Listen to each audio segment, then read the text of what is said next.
This is Football at 4. Football at 4, powered by the Inside the Birds podcast. Of course, hosted by Geoff Mosher and Adam Kaplan. It's a Wednesday. That means Geoff Mosher is joining us. Talk about the state of the Eagles at this point in the offseason. Listen, we got a long ways to go before this roster is solidified, and Geoff Mosher knows that as well as anyone because him and Adam say it. I feel like every single Inside the Birds podcast that this team is far from being built. But Geoff, we do have to talk about where the Eagles are right now, at least. How you doing, my friend? I'm good. How's the pinch hitting going? So far, so good. Nobody is called for my head, or there's nobody picketing outside the building. So I think I'm doing all right. Well, allow me to be the first then, John. No, I'm just kidding. I'm just kidding.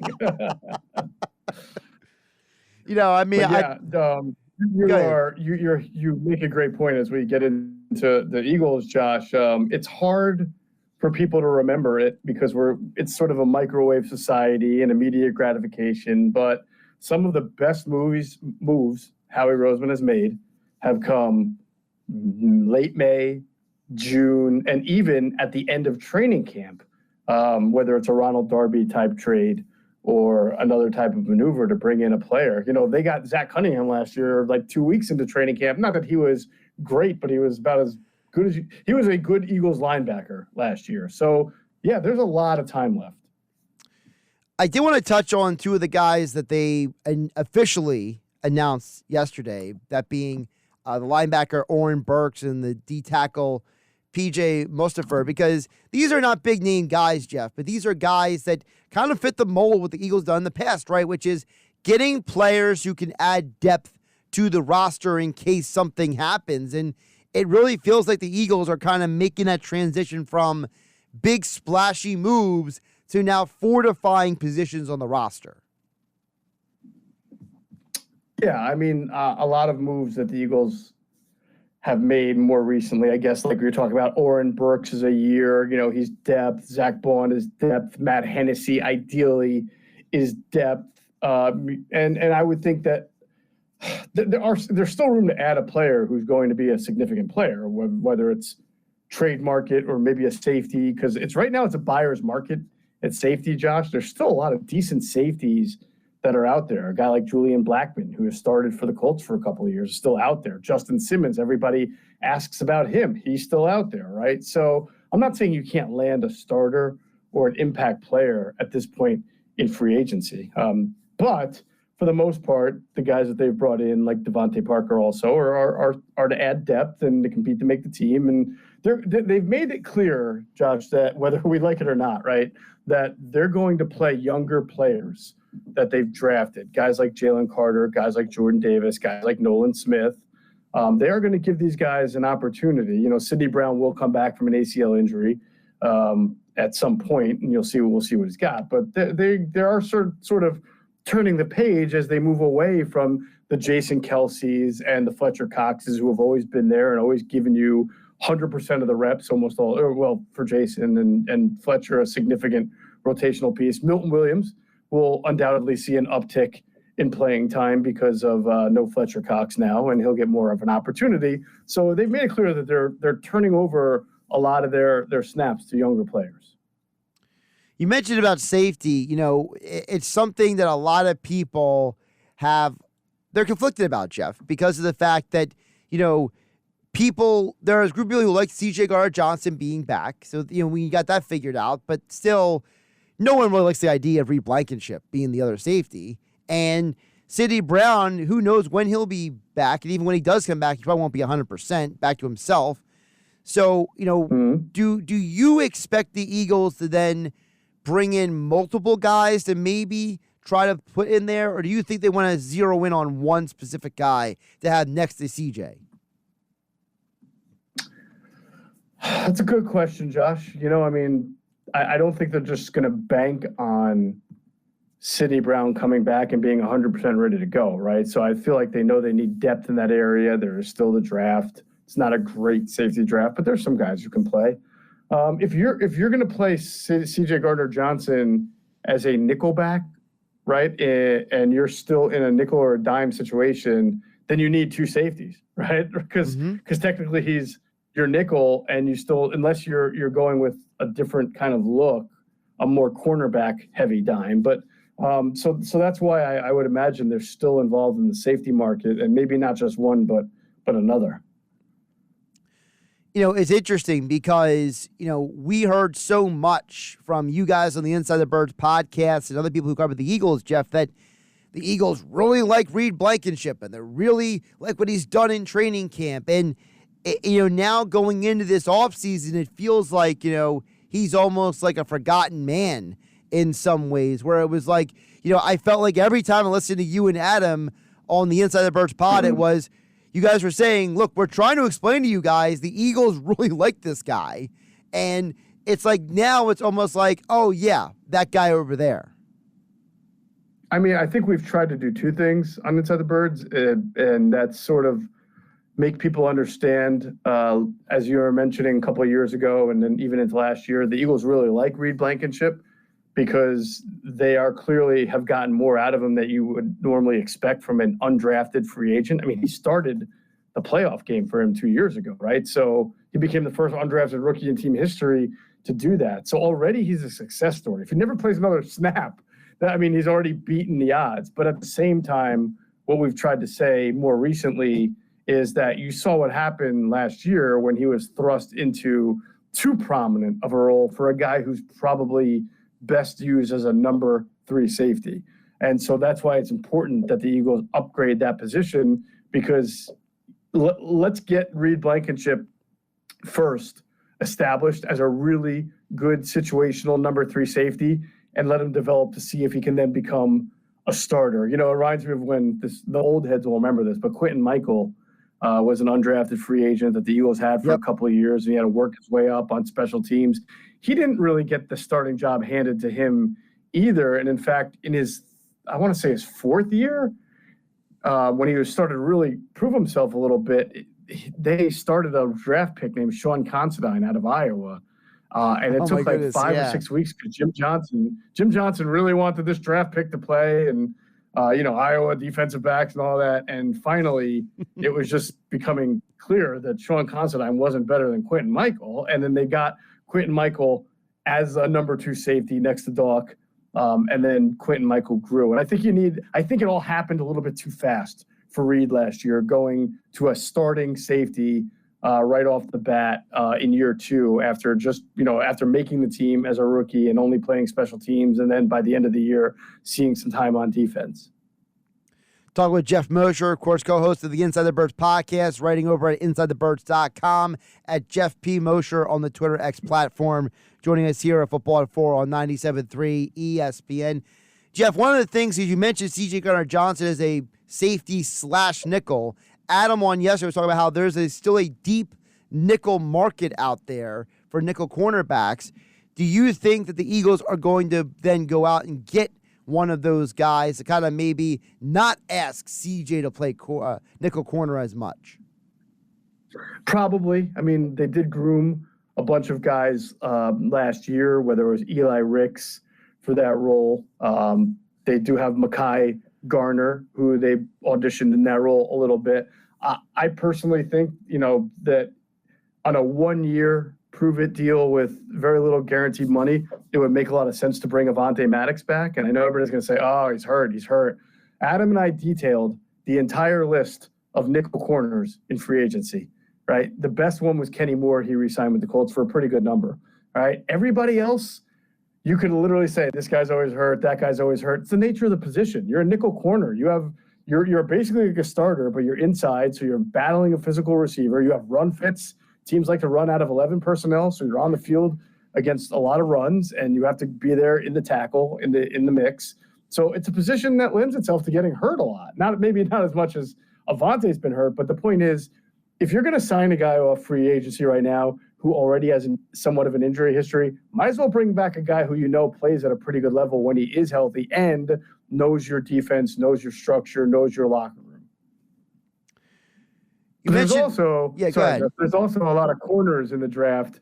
A kid like you that well, Max Melton, right, from South Jersey kid, who projects to be a good inside-outside type of corner. I feel like this draft is full of guys with that potential. Now, mind you, signing Avonte Maddox would, or anybody on a one-year deal never precludes you from drafting at that position, so you could do both. But Right. it does strike me that there are a lot of corners in this draft who have that nickel versatility. Yeah, I just think for me at least, as much as I love the draft, as much as I love college football, Jeff, I feel like because we're still a month plus away from the draft, that the mind is still on who's available in free agency. And I know it's kind of like, I mean, we all know what's going to happen. In the next 6 weeks, there's going to be 2 million mock drafts, and most of them are going to be wrong. So it's like, I'm not going to sit here and get too high or too low on any projections right now on March 20th. I agree. It's tough. I was going to ask you, because you mentioned about development, the Eagles' history of development. We've already seen now multiple guys leave from the Stoutland University this offseason. Sua Opeta, Jack Driscoll, Jason Kelsey retires. So we're seeing a turnover in terms of not just the starters on the O-line, but the depth behind the starters. So, where does Matt Hennessy fit into that whole paradigm, Jeff? Because, in the past, what have the Eagles done? They've had a Jack Driscoll, he could play guard and tackle. Sua Opeta could play all the guard positions. Dickerson and Juergens both have a background of playing center, so they can move in an emergency, right? So it's all been about versatility, and it feels like Hennessy kind of fits that versatility mold for the Birds. Yeah, he definitely does. Kid out of Temple. He can play center or guard. I thought it was an important signing because he has snapped the football. And if that's an important attribute, especially now that you don't have Jason Kelsey. Cam Juergens is your center. Nobody else on the roster has ever, to my knowledge, has been a snapper the way Matt Hennessy was when he was a center at Temple. I think with Atlanta, he was a guard. I'm not sure if he had. He played some snaps at center. Yeah. Okay, so there, he's done it in college. He's done it in the NFL. That's important. You absolutely need that in the NFL because, and we've already seen Cam Juergens was hurt twice last year. So, you get into a situation where if you don't have a backup center, you're in trouble, especially if your center gets hurt. So I thought that Matt Hennessy was a really smart depth signing for them. Will he compete at right guard? Ideally, you got Tyler Steen, and ideally maybe they draft a kid who may be a tackle who can start at guard. We'll see. And Hennessy is sort of in the mix, but not really in the mix. But we'll see how that plays out. But to me, the most important thing was that they armed themselves with a backup center. What do you think is going to be the higher priority moving forward? Is it going to be maybe drafting more O-linemen or trying to find some more experienced guys that you're talking about to have for depth? It wouldn't shock me if they brought in another veteran for depth. But, I mean, if you look at their top 4 depth pieces right now, Fred Johnson, left tackle, right? He's played in the NFL, played for the Bengals, so he's got experience. Matt Hennessy played for the Falcons. He has experience. Tyler Steen is a high draft pick. Day 2 guy last year. He doesn't have a lot of experience, but he did play and will compete for a job. And then they signed the kid Darian Kennard, who was a 5th round pick from the Chiefs last year. I think he was on the Chiefs practice squad last year, not the 53. Either way, he was a 5th round pick, was drafted as a tackle, but the Chiefs, as we were told, played him at guard and thought he was a little better there. Not the greatest athlete to put at tackle. So that's a guy who will come in and compete as well. Could they bring in, they have LaRaven Clark still, Josh, so that's another guy. I think with the practice squad rules that allow you to keep stash veterans on the practice squad, they'll probably look to just keep getting younger at that position and put some good youth on the roster there. To be honest, I completely forgot LaRaven Clark was still around. I gotta be honest. Yeah, he's still around. I mean, it's like that guy is so out of sight, out of mind at this point. It's crazy. Well, Brett Toth is still around, Josh. That's another guy. How? I mean, he's been with the Eagles for so many different years, right? I thought I went to the Cardinals practice squad or something. Yeah, and he came back. He came back. Of course he did. I mean, they've got guys. Prodigal son came back to the Eagles. Good grief. Of course. Speaking of guys coming and going. I did want to touch on with you as well, Geoff Mosher from the Inside the Birds podcast, InsideTheBirds.com. Josh Sweat is still here for at least one more year. And I wanted to know from you because I thought it was interesting for those who listen to the New Heights podcast, where Jason Kelce made the comment. Now, as we know, Kelce's retired, but he still considers himself an Eagle for life. So he's, Travis was making fun of him, saying, "You're still talking about the Eagles." He's like, "Yeah, they're my team." But one of the comments they made, he says, "I'm glad to see Sweat is coming back." He said, because he said, "I don't understand why anyone would let Hassan Reddick leave the building." And I kind of was like, that's interesting because Kelce was, Jeff, just in the building, right? Like he was just there playing and, going through all the motions. So, do we read anything into Kelce coming out and saying, "Look, I'm glad Josh Sweat is here, but I don't understand this Reddick stuff"? Like, do we read anything into that, or do we take that as just an independent observer? Yeah, not really. I mean, Jason's just a football player, great one. And he views things more through a football prism than, say, a business prism, right? And I think his overall point is, when you have a pass rusher that good and you're trying to win, why would you let him walk out the door? And, the Eagles don't want him to walk out the door. But obviously there's a situation here where he wants to get paid a lot more and have a different contract, and the Eagles are leery of that. So that's where the business side of it comes in. And that I'm sure Jason knows that also. I think a player is going to have a player's back. Jason's always had his coaches' back, his teammates' back. So I get where he's coming from. But, it's the business side that's getting in the way here. It's not about any desire that the Eagles have to get Hassan Reddick off the roster immediately. Is Reddick going to get traded or not? Like, if you had to place like all the money on one outcome, right? Like if you had to be like, "Look, Jeff, you got to pick one or the other, or you lose your house." What do you, is Reddick getting traded, or will he be here next year? I would think that the fact that they delayed his bonus by an extra month, right, is a pretty good indication that they're going to trade him. Yeah. And if they trade him, why? Yeah, go ahead.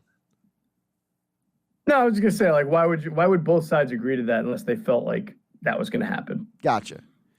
So if that being said, if we're looking at next year's pass rushers, right, it's Bryce Huff, not Josh Huff, Bryce Huff, Brandon Graham, and Josh Sweat. So then you need more. So where's the more coming from when it comes to pass rushers? Well, I would never put it past the Eagles to draft pass rusher. Like you said, your top. Well, you try to look at things not just an edge rusher, but as a four-man rush, right? Mm-hmm. So without Hassan Reddick, your four-man rush, if you were to rank accordingly, would be Bryce Huff, Josh Sweat, Jalen Carter, and who? Milton Williams as the inside? Sure. Or do they put Nolan Smith on the field and then try to kick Josh Sweat inside? Very possible. Josh Sweat has done that before. But that's basically your four best pass rushers, which, by the way, is still pretty good. I mean, I don't know what to make of Josh Sweat. I'd like to think he'll come back a little bit better than he was at the end of last year. But at this point, you just don't know. I mean, the Eagles were willing to cut him. So what does that tell you? So, but that's still a pretty formidable four rushers, right? Sweat, Huff, Jalen Carter, and Nolan Smith. And Milton Williams is another guy who's added good pass rush at a time. So now I wouldn't put it past the Eagles to draft a pass rusher sometime in the first three picks too, to throw in the mix. And I wouldn't put it past the Eagles to find a 1 year veteran pass rusher, Chris Long type. I'm not saying you're going to get a Chris Long type of year out of him. I'm just saying just to add to the mix there, because that's what they do. But you're right to wonder, is that as formidable as what they've had over the last 2 years? Yeah. I can't sit here and I'm not going to rubber stamp it and say it is. I think it's questionable. Well, I mean, Hassan Reddick had double-digit sacks 4 straight years with 4 different defensive coordinators. So, I mean, you're giving you're letting a guy leave who has a track record that any guy who's in coaching him, he's still getting you 10 sacks. You know what I mean? So it's like, it's hard. It's hard for me to be like, oh yeah, Nolan Smith. Oh yeah, whoever. Mm-hmm. Yeah, I mean, like those guys don't come around all that often where you get 4 straight years of double-digit sacks. So it'll be kind of interesting to see how that works out. Geoff, before I let you go, I know half the audience is going to give me the side eye when I ask you this question, but I did see on your Twitter X platform, Geoff P. Mosher, you were joking about the latest documentary. It's, now it's going to be receiver. Went from quarterback to receiver on Netflix. And I can't happen to not forget about the conversation that you and Adam have had about how the Eagles have done a great job at avoiding these documentaries over the years. They've never been on Hard Knocks. They haven't had anybody on the Netflix shows yet. You know, Jason Kelsey's Amazon's the only one, like, over the last decade plus. Like, the Eagles have done a great job at avoiding the cameras in the building. So my question to you is, how many more years do you think the Eagles are going to be able to avoid? Because it feels like sports documentary is like the new show on streaming platforms everybody wants to have. How many years are they going to be able to avoid this, is what you're asking me? Yeah. Man, that's a good question. You know what? Like the quarterback thing, as from what I understand, they asked Jalen Hurts and he declined, right? Correct. He did not want to be. So I think that, I have no idea if Devontae Smith or AJ Brown was asked to be in this race and one for receiver. I could see it happening if the individual decides they want to do it, but organizationally, yeah, it's not something that they look to be involved with. It's just amazing to me. I feel like every team in the NFL has been touched by NFL films, cameras, and stuff. And it's like the Eagles facility is like sacred ground or something. It's like the one team that nobody has been able to like cross the threshing floor, to use an old, biblical term. Yeah, they're elusive, all right, Josh. I mean, if they were that elusive in every position on the field, they'd be another Super Bowl team again. Right, exactly. Yeah, maybe that's the key. When Howie Roseman is no longer in charge, maybe that's when the cameras will get in, right? There you go. and by then, we'll all won't be here either. No, I don't think so. I honestly think it's a Jeffrey Lurie thing. So when I think Julian Lurie takes over, it's just going to be more of the same. Gotcha. Interesting. All right. Well, maybe Julian will make a side deal or something, and that's how they'll get in. Yeah. Never know. Never know. I might be 6 feet under by then. That's true. Yeah. The way things are going, who knows? Geoff Mosher joining us. Football at 4, powered by the Inside the Birds podcast, InsideTheBirds.com. And he joined us here on a Wednesday edition of the Sports Bash. Geoff, always appreciate the conversation. Enjoy the tournament. I know Philly's opening day is a week away. I know you're pining for that as well. So, but hopefully the Eagles can at least give you a breath so you don't have to talk about some other crazy move coming up in the next few days. All I need is a couple of UConn Huskies victories, and I'll be good. You know that 6 victories or 8 victories, and I'll be great. And they're in my Final Four, Geoff. I don't know if you heard, but Ken Palm did That's 4? Well, so Ken Palm did a breakdown. So I stole this idea from them. So 20 of the last 21 NCAA tournament winners all were top 25 in offensive and defensive efficiency. So they came up with a list of 8. Sorry, 8 teams in this year's tournament. So I drew my Final Four from that list. So off of that, UConn, Houston, Creighton, Arizona, that's my Final Four. So they have to be in the Final Four. I like it. And by the way, the one, what's that? I believe I have a surprise. I have Kentucky in my Final Four. Not really confident about it, but I just don't love Houston in that bracket. Kentucky is not one of the Ken Palm 8. I will let you know. Oh, yeah, they play no defense, so I know that they're not, but they have a heck of offensive firepower, and we know that offense is usually really big in the NCAA tournament. By the way, the 1 year, the 20 out of 21, that a national champion was not top 25 in offensive and defensive efficiency was the Kemba Walker UConn team. I would have picked that, yeah. That was an interesting year. Yeah. So I feel like it's safe to say history is on UConn's side right now. So sure hope so, man. Got my fingers crossed. Geoff, talk to you soon. See you, bud.